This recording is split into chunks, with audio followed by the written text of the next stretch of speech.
Hello and welcome to Wrap. My name is Emily Baltz. I'm your host for these 8 weeks from September 8th to October 27th in the storefront window of the DKNY shop at 420 West Broadway. Wrap stands for Women, Recipes, Art, and Process. And every week I have the great opportunity to interview leading female creatives and artists working in New York City about their recipes for art and process. And today is a highlight of this series because I have the awesome honor of sitting next to Cindy Gallop. Cindy is the founder of If We Ran the World and Make Love Not Porn, as well as a marketing and advertising consultant. Her background is 30 years working in brand building, including being the founder and chair of the U.S. branch of global advertising agency Bartle Bogle Hagerty. In 2003, Gallop won the Advertising Woman of the Year award from Advertising Women of New York. In 2005, she then left corporate life to become a consultant and entrepreneur. Today, Gallop consults selectively for clients and brands who want to change the game in their particular sector. She characterizes her consultancy approach as, "I like to blow shit up. I am the Michael Bay of business." I think one of my favorite lines of all time. She is known around the world as a highly compelling and inspirational speaker, but her primary focus is her startups. In 2010, she launched If We Ran the World, co-action software that enables brands and individuals to turn good intentions into action by implementing micro-actions that drive the business model of the future. Shared values plus shared action equal shared profit, financial and social. In 2009, she launched Make Love Not Porn at TED as a porn world versus real world information site. Pro-sex, pro-porn, pro-knowing the difference. The extraordinary response Make Love Not Porn received as a pioneering solution to a huge global social issue, porn acting as default sex education in the absence of open, healthy conversations about sex, led her to expand Make Love Not Porn into a sex tech venture that is building a whole new category on the internet, social sex.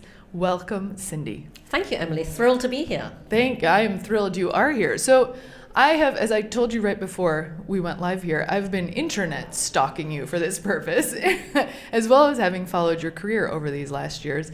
And one of these lines really stood out to me is in one of your talks at 3%, you said, "You cannot be what you cannot see."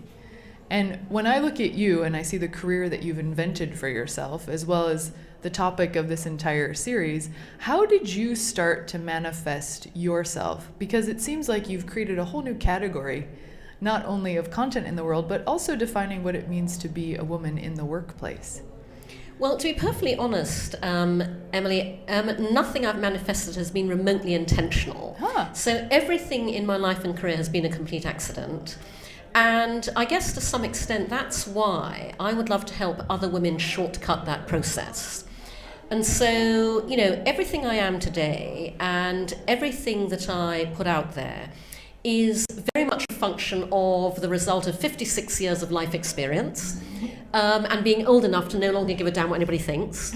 But I would love more people, and actually men as well as women, to really understand that you don't have to live your life in the way that people expect you to. So I am these days deliberately very public about a whole range of things, not just the things that I believe in, but also facts like I'm public about the fact that I have never ever wanted to get married. Okay, never seen that as an end goal. I have never wanted children. Love other people's. I've always known I wasn't a mother. Thank God I knew that, as opposed to finding out the hard way by having some. And I'm very open about the fact that I date younger men. And I'm public about all of that because we don't have enough role models in society for both women and men that say you can live your life in a very different way to the way society expects you to and still be extremely happy. And so, when I talk about you cannot be what you cannot see, I'm talking about female role models in business, but I'm also talking about, all gender role models in life as a whole. Yeah, this is interesting because we have this whole philosophy right now of lean in. I think obviously that was put forward a couple of years ago of how we need to, as females, to lean into a masculine world. And I think I've heard you talk about that it's actually not about leaning in, it's about redefining the business landscape. How do you see that happening today? Are there great examples of that transformation? Yes, absolutely. So just to be clear for your audience, I'm a huge fan of Sheryl Sandberg. She does amazing work. But where Cheryl and I differ is that she wants us to lean in within the existing system, and I want us to redesign the entire system. And so what I find enormously encouraging is that more and more women are opting out of the corporate world, and they are actually doing that. And by the way, I absolutely encourage women to redesign the system from within. It's a damn sight harder. Not least because the entire corporate structure as we know it was predicated on the concept of the housewife. So the entire corporate structure is built up around the belief that it would always be men who went to work and there would always be a woman at home taking care of everything else. Today everything's changed, but the structure hasn't. So I actually encourage women, what I say to them is, if you are working somewhere that does not appreciate what you uniquely bring to the table business-wise, that does not give you the ability to innovate and disrupt in the way that you would like to, then quite frankly, get the fuck out. Because you don't want to work there. There is no point. You will never progress. And, I speak to and I hear from women who've spent years battling internally. The most depressing thing I hear in those messages is the recurring phrase, "For a long time, I thought it was me." Because when you are battling systemic unconscious bias, you can end up being gaslit yourself, and you can think it's because I'm not good enough. The reason that all those male creatives are getting all the good accounts is because I'm not good enough. The reason his work got made and mine didn't is because I'm not good enough. It's absolute bollocks. And so, I have been exhorting women in my industry, advertising, for years to found their own agencies. I exhort women in every industry to start their own companies. The reason more women have not historically is because when as a woman you work in an industry that basically is fundamentally biased against you, therefore flattens you and makes you cease to believe in yourself, then you think, I couldn't possibly start my own business because nobody would want anything I have to bring to the industry. Not true. And so I'm happy to say that now there are more and more women starting their own businesses, and they are redesigning the way we do business accordingly. Yeah, what do you see as creative traits, powers in business that females uniquely bring to the marketplace or to any industry? Quite frankly, at the heart of that, pure innovation and disruption. Women challenge the status quo because we are never it.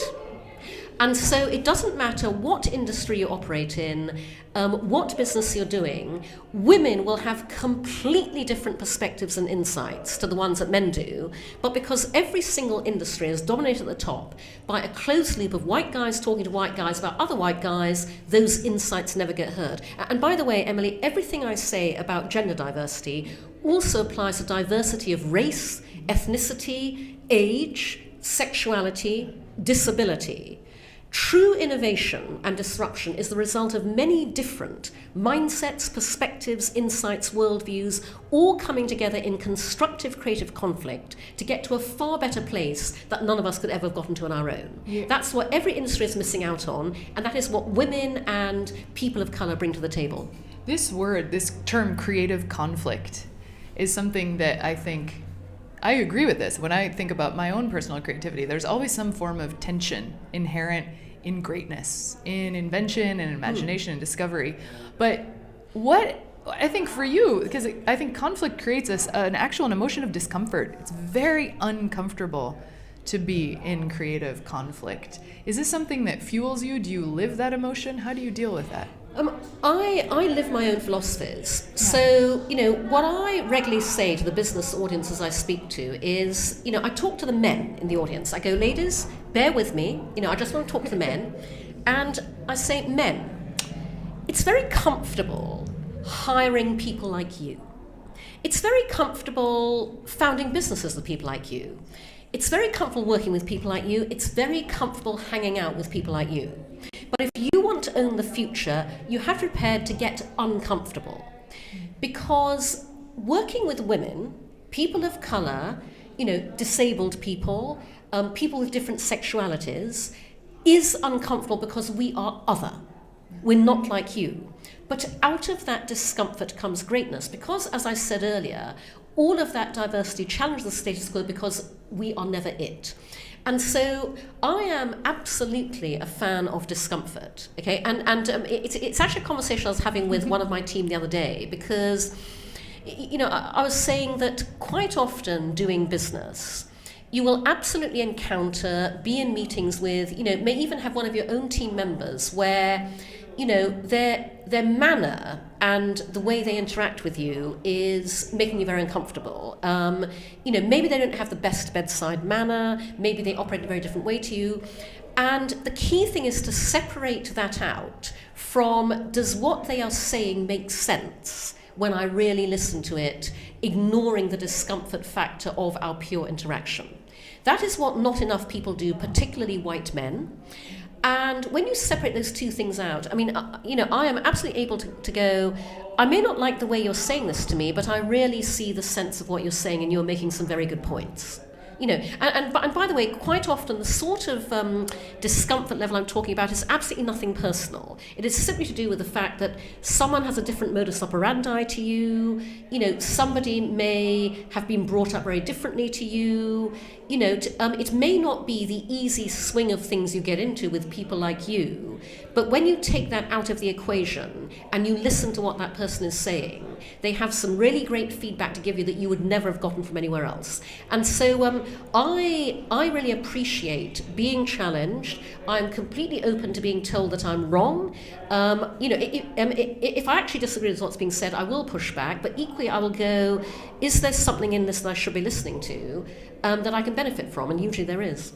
Yeah, this is, I mean, it's wonderful relationship advice in general for, absolutely, for business, but for personal life. Yep. Do you think, excuse me, do you see that there's a difference between working in a business setting versus a personal setting in terms of the relationship between male and female?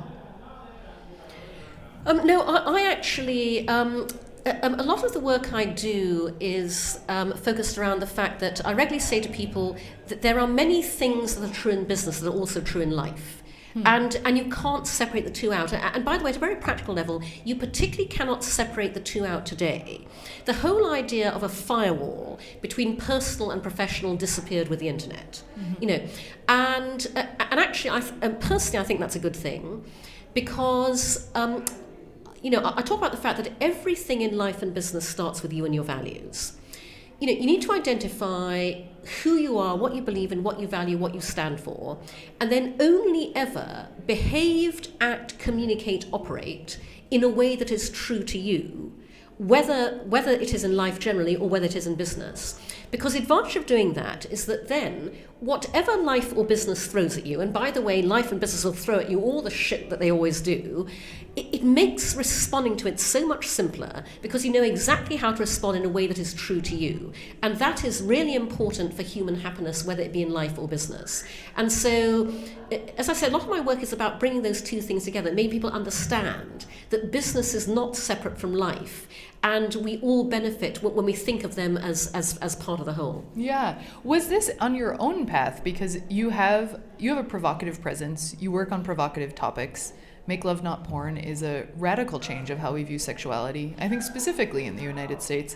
Was there something in your own development, and when I think through the lens of sex even, was there something in your own sexual development that prompted you to want to go past these boundaries or explore that inner core of yourself in a different way? No, there really wasn't, because as I said earlier, everything in my life and career has happened by accident. So, you know, Make Love Not Porn came about by accident through dating younger men. By the way, dating younger men came about by accident as well. So I did not consciously, intentionally set out to date younger men. About 14 years ago, when I was running BBH New York, we were asked to pitch for an online dating brand. And in advertising, when you pitch for a client's account, you have to experience the client's product and the entire competitive landscape. Yeah. So we all had to online date. And this was 14 years ago, and none of us at the agency ever had, because 14 years ago, online dating was not a thing, you know. Yeah. So the rest of my team were all, you know, married, living with, dating. So they all went online as fake personas. I was single. I thought, you know, I have to do this for business reasons. Why don't I do it for real? Why don't I find out what this whole online dating thing is all about? So I posted my profile on a bunch of sites, completely honest about everything, including my age. Got an avalanche of responses, very good for the ego, but much to my surprise, because I had totally not considered this as a dating model, 75% of those responses were from younger men, and the majority were from much younger men. And I suddenly realised that I was every young guy's fantasy. I was an attractive older woman, high-flying career, never wanted to settle down, didn't want to get married, just wanted to have some fun, which at the time, I'd started up an advertising agency in the world's toughest advertising marketplace. I was working 24/7. Fun was severely missing from life. So there was a bunch of young guys out there going, whoopee. So I thought, gosh, had not identified this dating strategy. Works for me. So that's how that came about. And then Make Love Not Porn came about because through dating younger men about 9 or 10 years ago, I began realizing I was encountering this issue that would never have occurred to me if I had not encountered it so very intimately and personally, which was what happens when today's total freedom of access to hardcore porn online meets our society's equally total reluctance to talk openly and honestly about sex. That is what results in porn becoming by default the sex education today in the absence of anything else, and in not a good way, and that was what triggered Make Love Not Porn. So, all of this has been a total accident. Yeah, and yet I think probably the best school you could have ever gone to. I listened to all of these adventures, and they really are incredible life lessons if you are open to them, which it sounds like you are. And I think about this and I see Make Love Not Porn, and I think I've even heard people talk about it like, oh, this is the new form of sex ed. Now, I grew up with a French mother and an American father, and sex in France, there's no form of sex ed in France. America has classes in the worst of ways, which I think I watched like 35 millimeter films projected. But when you start to think, you also have two cultures. What do you see in terms of sexual education in America outside of the media? And is this something that you're interested in affecting kind of in an institutional way? Well, bear in mind that Make Love Not Porn is a global platform, okay? Yeah. And at the same time, I support myself while I'm building it through paid public speaking all around the world. Mm-hmm. So I get to travel to many countries, I get to talk about Make Love Not Porn there, and I can tell you the issues we're tackling are the same issues in every country in the world, no exceptions. And by the way, MakeLoveNotPorn.tv, the current incarnation of Make Love Not Porn, is essentially entertainment that is also education. So I said earlier I live my own philosophies. Mm-hmm. One of my philosophies is communication through demonstration. I'm all about walking the talk. But Make Love Not Porn is absolutely the manifestation of that, because MakeLoveNotPorn.tv is an utterly unique, by the way, crowdsourced user-generated video sharing platform that celebrates real-world sex, showcases it, and is building a whole new category on the internet, social sex, to make it easier to talk about sex when nobody ever does, and that is why porn becomes sex education. So I have been trying for a while now to raise funding to take Make Love Not Porn forwards as more formalised sex education. Because parents and teachers write to us all the time. The reason we're doing what we're doing is because the average age day at which a child is first exposed to porn online is 8 years old. Not because they're looking for it, they stumble across it. And so we want to raise funding for what I call the Khan Academy of Sex Education. So Khan Academy, the online tutoring platform, tutors on every other topic under the sun except this one. Education technology, or EdTech, as the tech world calls it, is exploding as a sector, but not in this area. So we want to build MakeLoveNotPorn.academy, bought the URL. If you go there, you'll see the homepage we have to capture interest, on exactly the same principles as MakeLoveNotPorn.tv, user-generated, crowdsourced, curated revenue sharing. So this is where we would open up a section of Make Love Not Porn's platform to global sex educators. And by the way, Emily, when I say sex education, I mean that in the broadest possible sense. Not just education about sex, but about relationships, love, intimacy, sexual health and well-being. Sex educators can submit to us their coursework, videos, tools, materials, books, papers, comic strips, whatever it is. We will curate, as we do with MakeLoveNotPorn.tv, because we only publish what is Make Love Not Porn endorsed. So, for example, if you were an American sex educator and you submitted abstinence-only sex education, we're not publishing that. We don't endorse the educational approach that says, don't do it, doesn't work. We will then publish segmented by age appropriateness. So if you're a parent freaking out going, oh my God, my 7-year-old just asked about this, what do I say? You can go here. If you're a teacher with a class of 14-year-olds, you can go here. If you're an adult who wants to learn more about any of this, and everybody does, you can go all over. And we will then charge to download, subscribe, bulk buy if you're a school. There are different revenue streams for different use cases. And we will split the revenue 50-50 with its creators in the same way that we do on MakeLoveNotPorn.tv with our Make Love Not Porn stars. Because right now, nobody goes into sex education to make money. I have friends who are brilliant sex educators all around the world who cannot make a living doing what they do. I want to change that because that is enormously valuable work. And I want to see sex educators everywhere make a shit ton of money because they absolutely deserve to. Yeah, this is, and it's a horrible cliche, and I know you are asked this all the time, but sex sells, right? Okay, right. I've got a huge issue with that cliche. I'm about to tell you what it is. Tell. Okay, so because I get this brought up with me all the time in the context, obviously, the fact I work in advertising. Yeah. So whenever anybody uses that old cliche, sex sells, what they're thinking about is sex in advertising through the male lens. Because 97% of all advertising agency creative directors are men, only 3% are women. Okay, sex absolutely does sell when it has the chance to do something it's never had before, which is to be perceived through the female lens. We have not even begun to see how phenomenally brilliant sex can sell when it's through the female lens. So I'll give you an example. When I'm talking about this, I always say to people, have you seen the sequel to the Magic Mike movie that came out last summer, Magic Mike XXL? Have you seen Magic Mike XXL? I have not seen Magic Mike XXL. Oh my God, Emily, right. I must. Right, this is your homework, okay? Tonight, or as soon as possible, go to Netflix or HBO or whatever, watch Magic Mike XXL, okay? And the reason I say that is, so I should just say, so Magic Mike XXL is a sequel to Magic Mike. It's a movie about male strippers. It came out last summer. The critics across the board gave it rave reviews. One critic, Guy Lodge, reviewed Magic Mike XXL Variety. And when he went along to see it, he took a female colleague with him. And he opened his review with her comment. Because he started his review by saying, oh my God, said, I've forgotten her name, female colleague, my gaze was being serviced in every possible way. Oh. She said, is this what straight men feel like when viewing most media? Because if so, I can see why they don't want to change a thing.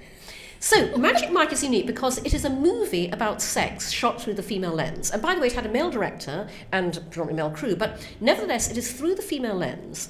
And I advise everybody to watch it to see what I mean about sex selling through the female lens, because it is joyous, it is wonderful, it is moving, it's profound, it's intimate, it is mindset changing, it is just fabulous for men and women alike. I say to men, you may not think you'll like this, you will bloody love Magic Mike.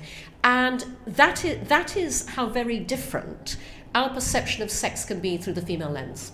So I have a question about all this, because you're defining the female lens through, in what I'm interpreting, as sort of a cisgender, like I associate with my gender.